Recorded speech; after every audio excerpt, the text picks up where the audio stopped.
கோவால ட்ரெடிஷ்னலான sweet potato வச்சு ஒரு கொழுக்கட்டை ரெசிபி தான் இன்றைக்கி பார்க்க போகிறோம்.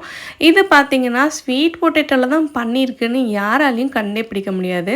ரொம்ப ஹெல்த்தியான ஆப்ஷன் கூட.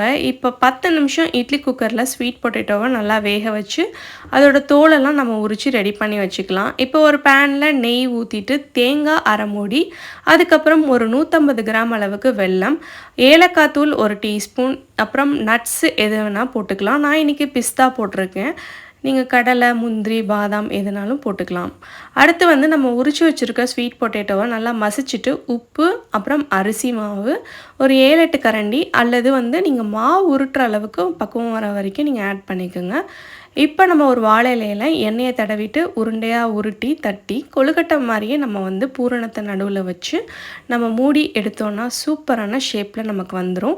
இதை வந்து தோசைக்கல்லில் நெய் ஊற்றி நம்ம 2 சைடும் போட்டு எடுத்தோன்னா நல்லா மொறு மொறுன்னு ஆகிற வரைக்கும் நம்ம போட்டு எடுக்கணும். கிறிஸ்பியாக இருக்கும், வெளியில் உள்ளார சாஃப்டாக இருக்கும். அந்த மாதிரி பக்குவம் வந்தோன்னே நீங்கள் எடுத்துருங்க. அவ்வளோதான், ஹெல்த்தியான ஸ்வீட் பொட்டேட்டோ கொழுக்கட்டை ரெடி ஆயிடுச்சு. என்ஜாய் பண்ணுங்கள்.